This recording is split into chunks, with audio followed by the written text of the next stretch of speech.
The railway safety regulator has just released a report on the integrity of the signalling system in Gauteng, and this follows the recent series of train crashes in the province. Only last week, 239 people were injured when a train crashed into a stationary one in Boysens. The head of the rail safety regulator, Nkululeko Poya, joins me to discuss the findings of that report. Mr. Poya, good evening to you and welcome to Newsnight. Good evening. It seems that defective signalling was to blame for Friday's collision, in which, as we've reported, hundreds were injured. Is this part of an aging infrastructure problem in general? Yes, partly so, Iman, also partly lack of maintenance. I think it can be understood that the signalling system that we have in Gauteng is old and it needs to be repaired or refurbished. And there is a project that is in place which PRASA we have approved and is currently underway, which is currently doing that work, which will be over the next 2 to 3 years. Surely but the maintenance should have been red flagged sooner. This should have been picked up somewhere, in an audit of the country's infrastructure during previous maintenance cycles. Someone should have said this is an issue. Yeah, let's just clarify this in particular in terms of what exactly took place on this particular incident. This incident, Iman, was around the issue of people not doing the work in line with the standard operating procedures.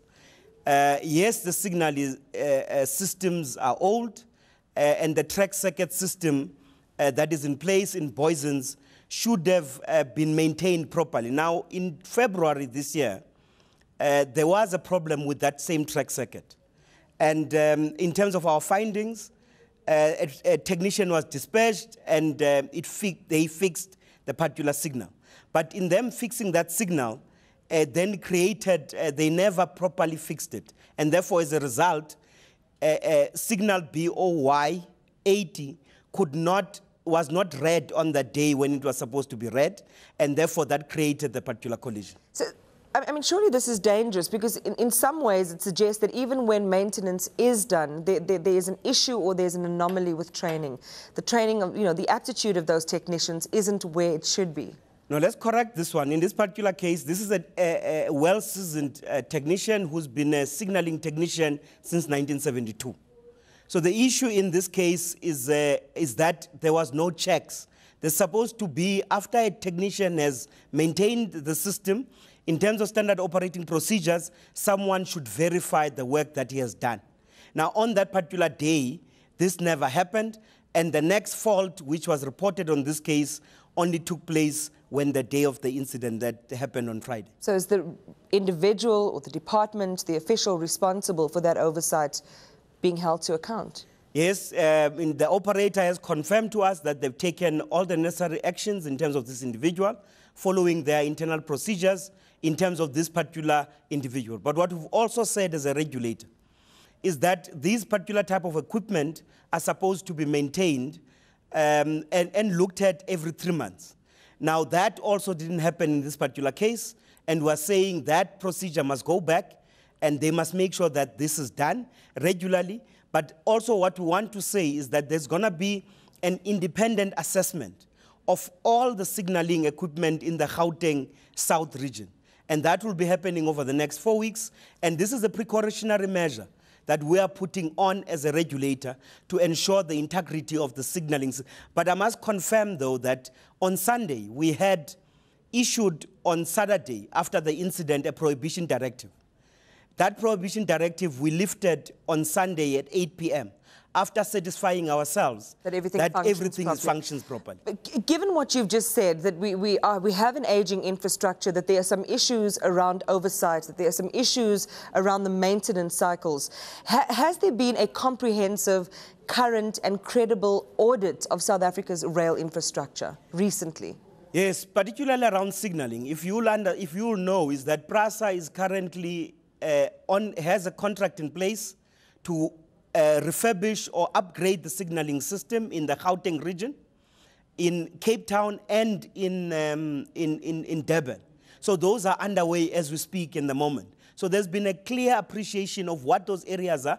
There's a phased-in approach in relation to that, and those projects, and that is what we're looking at now, are planned to take the next 4 years. But the issue is what we're trying to do as a regulator, even in discussion over the weekend with PRASA, was that let's condense, let's try and bring that so that the integrity of the signaling system, we improve it and make sure that we get those contracts finishing and completing sooner. The rail regulator talks a good game, PRASA talks a good game, but for the average commuter that must get on those trains every single day, after an incident like what we saw on Friday, after the incident, in fact, a tragic incident in April, the details of which we still don't know, we haven't been informed, there's understandably a lack of confidence. Their lives are in your hands every single day. Yes, we must confirm though, rail is a land-based mode of transport. It is the safest land-based mode of transport that is there in this country, by far. Now, what needs to be well understood by commuters when they're making their choices to use a rail system, that we are concerned about their safety, we take their safety very seriously as a regulator, and that's why we put these measures in place. We were working tirelessly over the weekend to prevent such similar incidents from taking place in future. And we confirm. Some would say the measures are more reactive than preemptive, Mr. Poya. Yeah, I think some of the things you will not see, because there's a lot of work that goes on, which unfortunately, when an incident does happen, it causes a lot of hype, which is correct, but there's a lot of audits. We've got about 5 offices throughout the country. Inspectors that go out on a day-to-day basis doing audits and inspections in the entire rail network. Remember, the entire rail network of South Africa is close to about 30,000 kilometers of network overall. And we go out every day to actually ensure that the safety critical elements, both the signaling, either in track or in overheads or in rolling stock, even the issue that relates to drivers and their behavior, are things that we sit and we discuss on a day-to-day basis and how to improve the occurrences that are said. It goes without saying, Mr. Poya, that you absolutely need competent leadership at the head of an agency like PRASA, which has, as I've just mentioned, the lives of so many of South African citizens in its hands every single day. Do the leadership shenanigans at PRASA concern the rail regulator? And the suspension, for example, of engineers like Daniel Mtimkulu, a person who's found to not have had the requisite skills in his position. We're talking back to competencies and making sure that the rail network functions optimally as it ought to with the relevant oversight.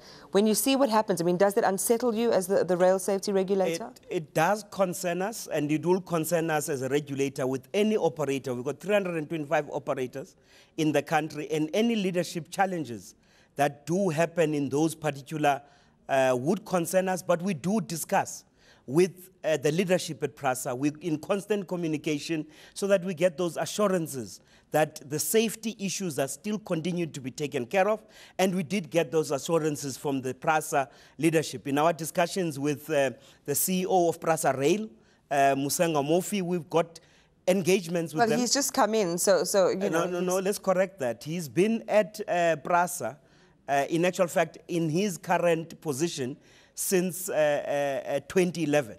So it is not that he's just come in. Yes, there's a group CEO, but in terms of our engagements, we deal with the PRASA Rail CEO, and we want to confirm that, yes, any leadership issues will concern the regulator, but us, as we stand at the moment, we are not concerned. We engage with the leadership of PRASA, and we constantly raise our concerns with them on any issues that relate to safety. There we'll leave it this evening. Thank you very much for talking to us. Appreciate your time. The CEO of the Rail Safety Regulator, Mr. Nkululeko Poya.